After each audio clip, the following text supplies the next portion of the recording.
A hearty welcome to the new year and to the first week in review of 2024. I'm Kenesha Dees, and you join us on what's been quite a busy week in North Alabama. Here's what's ahead for you in the next half hour. A change of leadership at Redstone Space and Missile Defense Command, and we were there and we'll show you some emotional moments from the official handoff. Redstone was also the scene for a fire demonstration of the Bureau of Alcohol, Tobacco, and Firearms Fire Investigation Unit. Our Sedona Meadows puts you in the heat of the moment. And it's an announcement that sent shockwaves through the sports community. Alabama head football coach Nick Saban is retiring. Mo Carter will be in later to give you the initial reaction from fans and sports analysts. But we will start this week in review in Decatur, a milestone in the saga that has been the Steve Perkins shooting investigation. Last Friday, just a day after what would have been Perkins' 40th birthday, a grand jury returns an indictment against the former police officer who fired the fatal shots.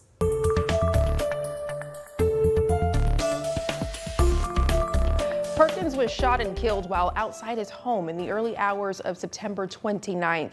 Our Sedona Meadows shares more from the DA's office and the Decatur community's initial reactions. Friday morning, Morgan County District Attorney Scott Anderson verified a grand jury consisting of 8 men and 10 women was presented with evidence and testimony surrounding the death of Steve Perkins. As a result of the facts and evidence presented in this case, the grand jury unanimously returned an indictment against Mac Bailey Marquette, charging him with the crime of murder. Anderson confirmed there were 4 officers at the scene when Perkins was shot, adding only Marquette was the one who fired the shots. Therefore, after considering all of the facts, the grand jury agreed unanimously. There were no violations with regards to the laws of the state of Alabama against any other officer. And I agree completely with the decision that this grand jury made. I understand fully that there are some members of our community that think that there should have been more than one officer charged in this situation. There are also some who think that no one should have been charged in this situation. However, to anyone who disagrees with the decision of this grand jury, please understand that the members of this grand jury are the only people in the state of Alabama, with the exception of myself, who heard all the facts, who know all the truth. Marquette was booked into the Morgan County Jail on a $30,000 bond, and he has since bonded out. Catrella Perkins, the widow of Steve Perkins, was there for the announcement and says this murder charge is simply one step towards justice. I'm thankful, that the cop was indicted. It's a baby step. It's a step. I wasn't so happy about the bond amount. Just felt like it should have been more than that. Although she, alongside other community members, believe all 4 of the officers should be charged. They are not above the law. They are supposed to respect and do what's right for this community, and they must be held accountable for that. We feel like everybody on the scene should have been charged. Everybody at the scene had an obligation to de-escalate the situation as well as to intervene. Next, Marquette will be arraigned and enter his formal plea. Anderson adds it is now up to him and his office to prosecute this case and to seek justice. We have extensive video coverage of this story on demand at Fox 54 Plus and fox54.com. Sedona Meadows, Fox 54 News. The community has been coming together to honor the life and memory of Steve Perkins, the man who was shot and killed by Decatur police more than 3 months ago. Perkins would have celebrated his 40th birthday on January 4th. And today, a free, informative panel discussion was held at the Princess Theater to celebrate the impact Perkins had on the community, while allowing other community activists to share their experiences with police brutality, as well as where they are in their own personal fights for justice. Leave out there screening doors, no guarantee to make it home. And every time that you have an officer with those red, white, blue lights on behind you, you're in a life and death situation. No matter who you are. I'm here 100% because of something that one of Dr. King's excerpt, Dr. Martin Luther King Jr., from one of his speeches, injustice anywhere is injustice everywhere. Many of the panelists today say they're in this fight together, and they wholeheartedly stand with and behind the Perkins family as they continue to fight for justice. And as we mentioned earlier, this past Thursday would have been Steve's 40th birthday. And tonight, the community and his family are keeping his legacy alive by celebrating the man they knew and loved. Our Jasmine Bird takes us there. Well, the celebration continues right here for the life of Steve Perkins, and I am joined by Standing in Power co-founders Adriana Tapscott and Anissa Safaya. Thank you all for joining me today. I just want to first start off by asking a question, and I'll start with you. Kind of tell me what's happening tonight. Walk me through everything that's going on. So tonight we're celebrating Steve's birthday and his legacy. His birthday was on January 4th. We celebrated it, bringing in a parade for him. And, you know, we supported Jado at the Austin Decatur High game. Earlier, we had a panel discussion, so tonight we celebrate his legacy with his family, his close family and friends, and a lot of people dear in the community to him. Awesome. And Adriana, kind of talk to me about why it's so important to have something like this, kind of still memorizing and just paying homage to the person that Steve Perkins was. Well, first and foremost, Steve deserves it. You know, the media has defamed his character, the city has defamed his character, and so us as family and friends, we're coming to celebrate who he is, a great father, a great husband, and a great man. Got it. And talk to me also about the person that he was, just what he did in the community. I know he was big on fitness and he was just a community person, so talk to me about everything that he did and the impact that he made in the community. Steve was first and foremost a God-fearing man, a family man. He loved his community. He never met a stranger. He would be the standard and the example of what you deemed a man to be. Awesome. Yes. And what about you? Do you have anything else you would like to add about the person that he was? The thing that really sticks out to me is Catrella always says that, you know, he was the man that she prayed for. So not only was he a great husband, but he was an answered prayer. Got it. Anything else that I'm missing that you all would like to add to this discussion, just celebrating the life of Steve Perkins? We just want to thank all the sponsors of this event and the people who pulled through to make this event possible. We did this fantastic event within less than 3 months. Wow. Yes. So that's how much the community pulled together, the sponsors, the people who really love the family came together for Steve, and justice for Steve Perkins. Awesome. Well, there you have it right here, Indicator, Jasmine Bird, Fox 54 News. A court date has been set for former Decatur police officer Mac Marquette, the officer charged with murder in the Steve Perkins case. Here's the booking photo of Marquette. Marquette will be in court on March 4th. His arraignment is set to take place at the Morgan County Courthouse at 9 a.m. Also in Decatur, community members are still calling for Decatur Police Chief Todd Pinion to resign, as was heard at Decatur City Hall last night. Take a listen. You all don't want Todd Pinion to resign because he's a nice guy and he did the best he could with what he had. But you all lack education with black people. Our history is literally a case study for you all to learn from. So I don't want to hear he doesn't have the resources. I don't want to hear he doesn't know better and he's a nice guy. That's right. Do your job. The man charged with the murder of a Huntsville teen, Jamarius Logan, in court today. Latoya Gaddis was there for a preliminary hearing, and we do warn you, some gruesome details surrounding the teen's death were revealed. Huntsville police investigator Julian Johnson sharing that Logan was beaten and placed in the back of a car where he was taken to an abandoned house in Sylacauga. Logan's body later found by investigators in a shallow grave behind that house in November. An exact cause of death has yet to be released. Now, the other 3 suspects in this case were not in court today, but instead had representatives for them. Those suspects are Gaddis' wife, charged with hindering prosecution charges, as she told investigators that Gaddis was in New York when he was actually living in a tent in a backyard and later a hotel. Latoya Wells and Corey Wilson are charged with kidnapping related to their alleged involvement in Logan's disappearance. Well, a federal judge ruling today that Alabama can carry out the nation's first nitrogen gas execution. This method of execution is planned to be used on Alabama inmate Kenneth Smith. Smith was convicted of murder for hire in 1988. The United Nations Human Rights Council recently met to stop the method from being used. According to a UN press release, the untested method of execution could subject Smith to, quote, cruel, inhumane, or degrading treatment, or even torture, unquote. The execution is set for January 25th. Heavy amounts of rainfall can cause damage to many things, including your septic system. ADPH says a series of calls came in this morning concerning odor and rumblings in the pipes, and they are sharing a few recommendations with residents. Arkin McCoy has more. We had a lot of phone calls this morning about systems back, toilets gurgling, fear is going to back up into the house. And this is the time of year where, especially with the amount of rainfall that we had last night. Residents who use an on-site sewage disposal system may be experiencing performance problems due to rain-soaked conditions.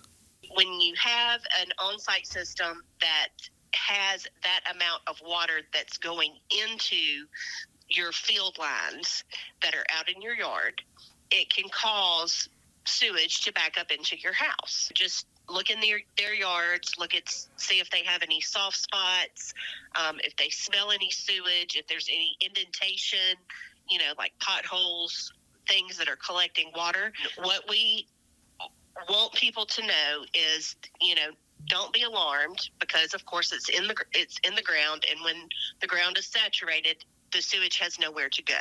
Signs that a septic system is not working properly include sink and toilets that drain slow, floor drains that overflow, and visible sewage outside the home. The Alabama Department of Public Health is recommending water conservation if this occurs. Don't do laundry, take a shower, run the dishwasher all at the same time. You want to spread things out to where your water usage is minimal. I'm not saying don't bathe. I'm just saying, if somebody can take a shower in the morning and somebody can take a shower at night, spread it out. ADPH is asking for residents who are experiencing backups to give it a week or two. Give it a week or two to help alleviate, water usage. After a couple weeks, if something hasn't subsided, you may want to call your local county health department and ask them, to come out and look and see what they think. For Fox 54 News, I'm Ken.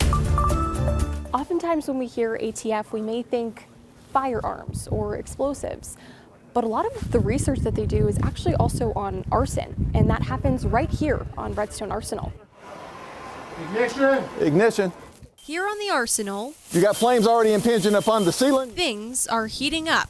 1,000 degrees already at the ceiling level. So in Huntsville, we have our arson explosives training headquarters, and we specifically train our certified explosive specialists and certified fire investigators to become subject matter experts to investigate violent arson crimes and explosives crimes. Demonstrations like this one When it hit the black powder, you saw the reaction there, very quick. are a part of ATF's arson training for both prosecutors and fire investigators who are either from the state, the country, and around the world. Teaching them the ins and outs of investigating a arson or explosive case.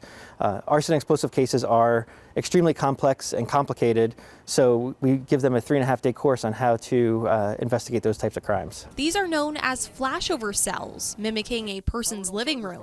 One cell is ignited through the burning of a flammable item. The other is using gasoline. We wanted to show the students the different stages of a fire development, as well as how fast a room would come from ignition to flashover, and then how much faster it would be if ignitable liquid was used for that fire. ATF says arson is one of the most violent crimes they investigate. There's loss of life, there's firefighters get killed in these arsons, and the property damage is crazy too. And fire investigation is extremely complex. So the more these prosecutors and fire investigators understand the science behind it, they can work better with their state and local subject matter experts in the fields of fire and explosives. And when this arson training team isn't teaching classes, they're keeping up with trends in technology in both explosives and arson in order to develop new curriculum. But for now, inside a very burned down living room on Redstone Arsenal, Sedona Meadows, Fox 54 News. All right, well, it's unofficial, but we now have a state senator-elect for the District 9 seat. Voting for the special primary election was held yesterday. Remember, this is to replace former Senator Clay Schofield. Wes Kitchens is senator-elect with 53% of the votes. Brock Colvin follows in second with 38%, and following Colvin is Stacey George with 9%. Right over in Sheffield, the community cut the ribbon on a brand new STEM center. TVA invested about $1.1 million into the partnership that made this all possible. It's to help expand access to STEM tools and education for kids here in the Tennessee Valley and beyond. Children at the Rescue Me project now get to use modern, state-of-the-art curriculum thanks to the program. Fox 54 Top Teacher, sponsored by Calhoun Community College. I must admit, I was blown away when I met this teacher. He teaches photography. It's not just a point and shoot type of setup. Students get the full experience of a professional. Meet this week's top teacher, Eric Mittman from Sparkman High School. Do one. Eric Mittman's That's fine. That's good. Let's go ahead and just put fascination for photography. Oh, you guys are fast. Holy cow. Goes back some 20+ years. His calling for cameras started with travel. I realized this is an opportunity for me to take something I love and then kind of share it with kids that just start off with like, hey, let's go photograph, let's have an adventure. Normally, we'd hear from the teacher. Yes. Lights, camera, action, people. But today, we'll hear from the students. This is my second year. I started fall semester of last year, my sophomore year. We're telling Mittman's story from a different lens. Meet Elias Davis. It took him long enough to get here. He's an amazing teacher. And well, photography. I'm short, Nick. You gotta keep that. It's an amazing art form that's full of creativity. I'm a third-generation photographer. I grew up around photography. In fact, she and her mom are taking a class trip together. We are going to Japan this summer. I'm actually going, and I'm so happy. When we found out, I told my mom, and her reaction was, well, gotta get a job now. She already had 2 at that time. Elias crediting her experience to Mittman. He started out in portables and grew to what you see around you now. Everything you see here is all him.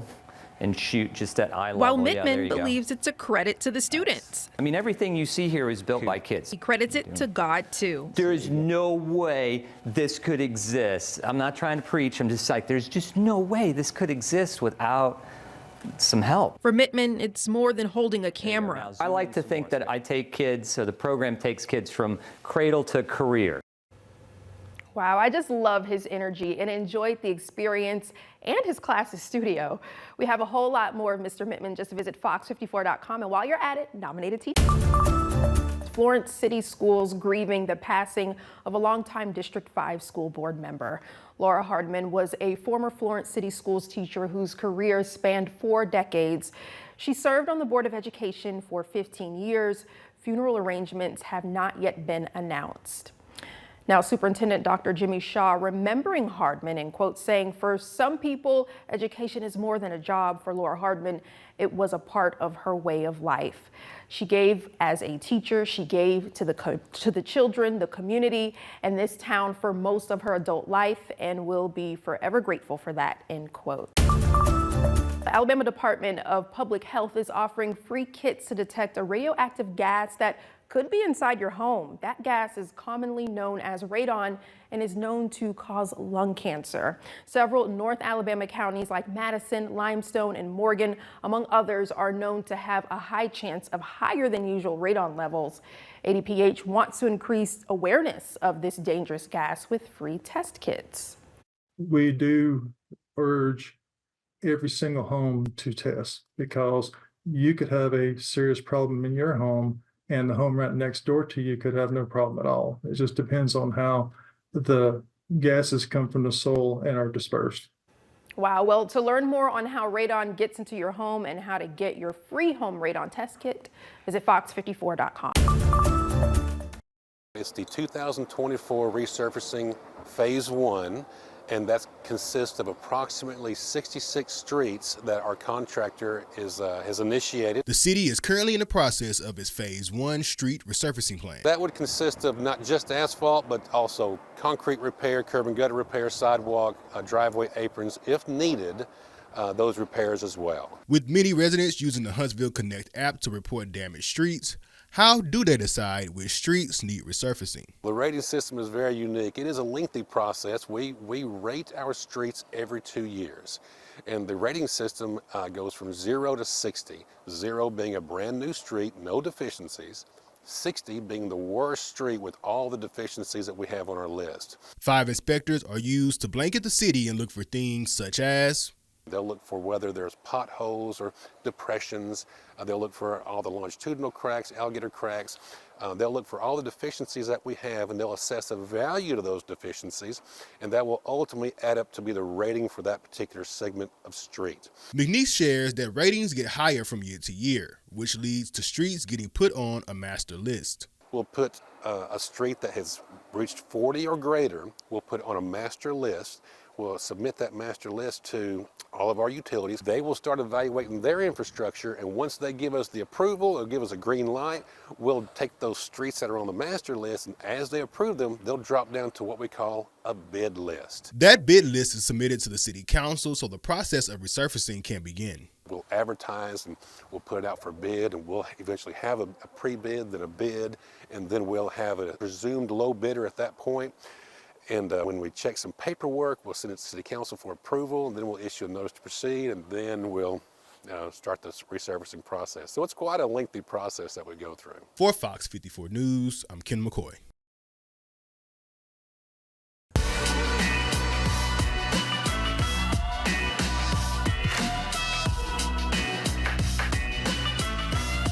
It's been almost 56 years since Reverend Dr. Martin Luther King Jr. was assassinated, and the federal holiday to honor his legacy is Monday. This year it falls on his birthday. One event at UAH is reflecting on his work as a civil rights activist. And there's a special guest who shares her family's firsthand experience with the movement. Our Sedona Meadows takes us there. It's only fitting that here at UAH, Dr. King's legacy is being carried out daily on college campuses across this great country. a place of learning, Together, we were able to end segregation, but consider that the change of laws does not eradicate all problems in our unjust systems. members of the community are taking a look back at civil rights history ahead of Dr. Martin Luther King Jr. Day. The theme for this year for the King holiday is It Starts With Me. And for Lisa McNair, she was born in the middle of the civil rights movement. Almost exactly a year from the day that she was killed, I was born. Her sister, Denise McNair, died on September 15, 1963, after Ku Klux Klan members planted dynamite at the 16th Street Baptist Church in Birmingham. 3 other young girls were killed during the horrific event, becoming a turning point in history. This was a turning point because little kids were killed, and people were like, wait, this is just gone too far. The bombing led to a groundswell of support to end segregation and ultimately to the Civil Rights Act of 1964. And McNair says even though her parents lost their oldest daughter, they did not give up on humanity. They just knew that most people are loving and kind and giving, and they reach for the better part of humanity. Now she's written a book detailing her experience growing up during that time. I think there are people all over this country who've gone through what I've gone through, and there's nobody that's really given a voice to it. So she's using her voice to leave the same legacy both MLK preached and her parents passed down to her. I want us to think more about our own humanity one toward another and be kinder, be more loving, be more respectful. In Huntsville, Sedona Meadows, Fox 54 News. Christian Job Corps of Madison County is back in action after the new year and ready to continue inspiring and empowering men and women towards self-sufficiency. One way they do this is with their clothes closet, which provides good quality professional clothing and accessories for women. It's free and open to the community every Tuesday afternoon from 1 until 3 at First Baptist Church on Governor's Drive. Just go to the backside of the church at entrance 7.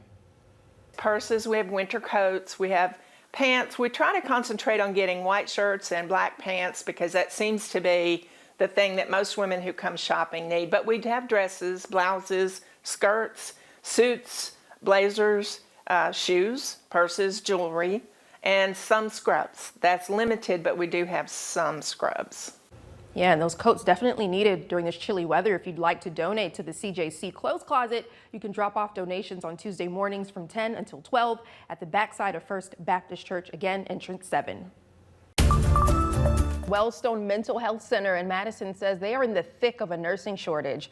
They say the shortage is especially affecting crisis care and need LPNs, RNs, and others to help fill the mental health needs and substance use concerns of the community. Wellstone also served 12,000 kids, teens, and adults across North Alabama last year. Here at Wellstone, we are really at the forefront of mental health transformation. It's an exciting thing to be a part of, and nurses are critical to the care of our clients as they come through. We would love to have individuals that are passionate about making a change come to visit us and consider working with us. And if you're in need of a job, visit Fox 54 for more details from Wellstone. Well, there's a new Lieutenant General taking over at Redstone Arsenal's U.S. Army Space and Missile Defense Command. Today's change of command ceremony happening for the retiring commanding general. The new Lieutenant General accepted SMDC's command colors. Our Jasmine Bird takes us inside. Isn't always easy. Retiring Lieutenant General Daniel L. Karbler assumed command of the U.S. Army Space and Missile Defense Command and Joint Functional Component Command for Integrated Missile Defense on December 6, 2019. And faith has been a big part of what we do. Put the trust in God, and He's seen us through for these last 10 months and really for the last 40 years. Lieutenant General Karbler also says, in spite of all his accomplishments, there's only one reason he is who he is today. They are who I am today. I am who I am today because of them. My mom, my dad, and Linda. SMDC also played a significant role. So with that, ladies and gentlemen, I just want to tell you thanks for your friendship. Thanks for your great support to the Karbler family. I look forward to being part of this Huntsville community for a bit longer. And with that, I tell you, secure the high ground and remain vigilant for the world. Thank you. Ladies and gentlemen, the newly retired Lieutenant General Daniel L. Karbler. Lieutenant General Sean A. Gainey will be filling Lieutenant General Karbler's shoes and shares the main priority moving forward.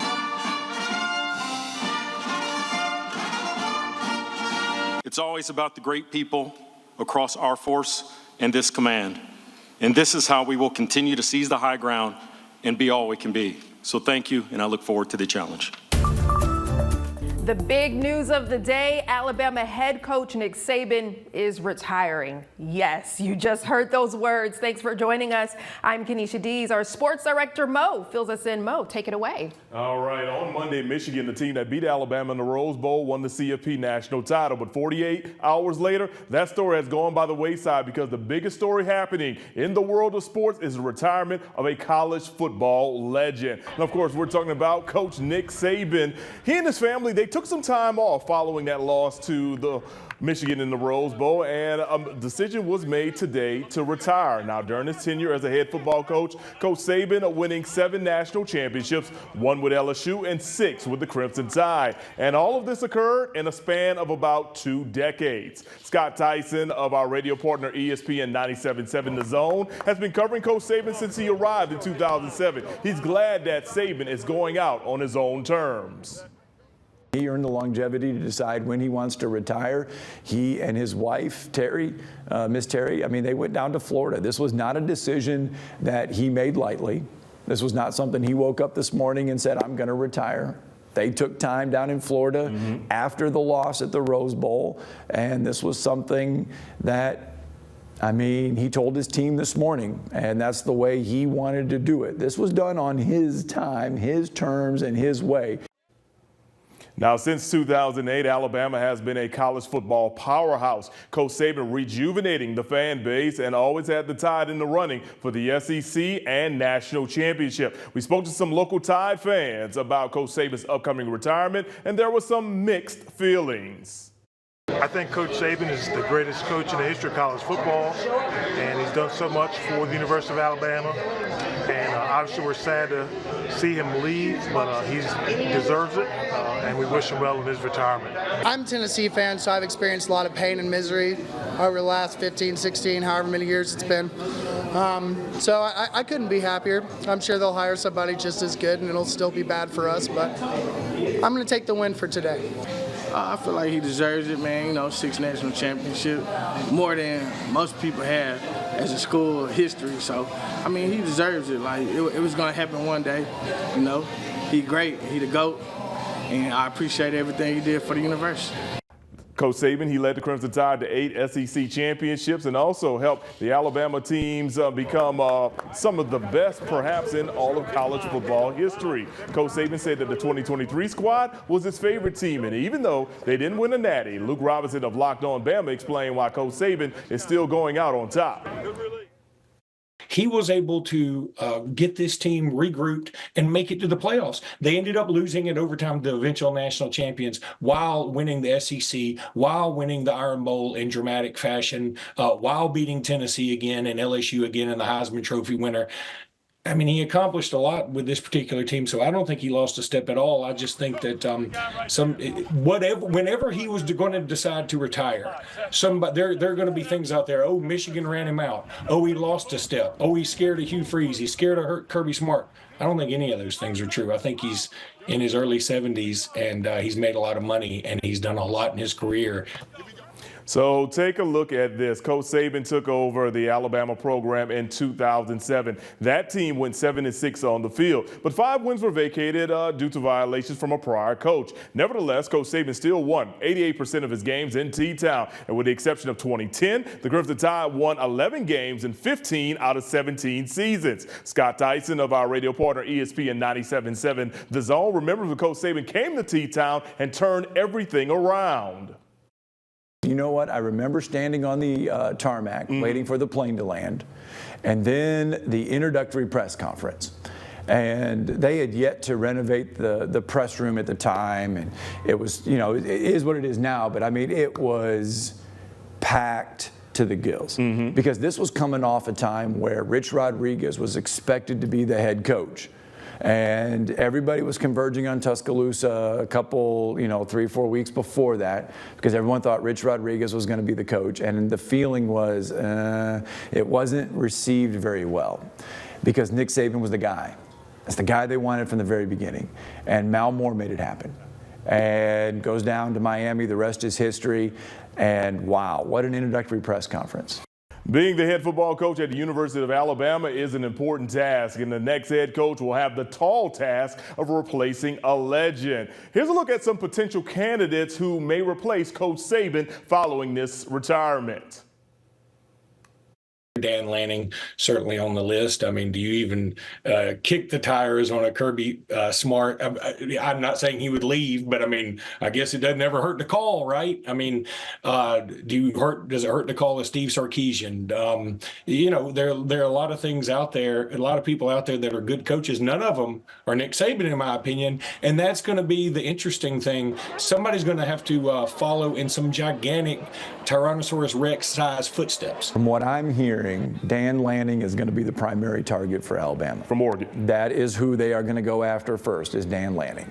3 or 4 years ago, the hottest name was Dabo Swinney. Right. That's where everybody wanted to go. Plus, he's an Alabama alum. And he's from the Birmingham area. I mean, it would be a great natural fit. But I think the waters have cooled so much on Dabo Swinney that they need to get someone because of the transfer portal. The way NIL is going, Nick Saban has not been a fan of the NIL. He's warned everybody about everything that's going on. And I think that's going to be what people are going to ask is, did Nick Saban step away because of everything? The NIL. Look at Coach K. Look at Roy Williams, Duke and North Carolina. Right. You look at Jim Boeheim in Syracuse. Those guys, Hall of Fame coaches, but the NIL ultimately drove them out. Well, Alabama fans have placed gifts at the feet of Nick Saban's statue outside of Bryant-Denny Stadium. oatmeal cream pies, bottles of Coke can be seen. The Coke at every Saban press conference. And of course, we have our cream pies.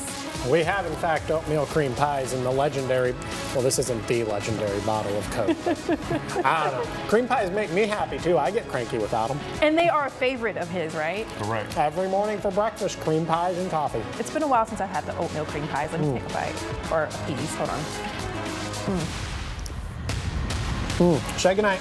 These are good. All right. There is speculation that Alabama wants to have a replacement head coach secured and announced by this weekend. Of course, whenever that announcement is made, be sure to have your Fox 54 News app handy.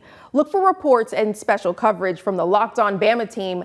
Their podcasts are available on Fox 54 Plus, which you can find on Roku, Fire TV, and Apple TV devices. And of course, you'll get reviews and analysis from Mo, Nick, and Simon on Fox 54 News throughout the weekend, as well as on Sports Extra. For now, I'm Kenesha Dees. We'll see you next time.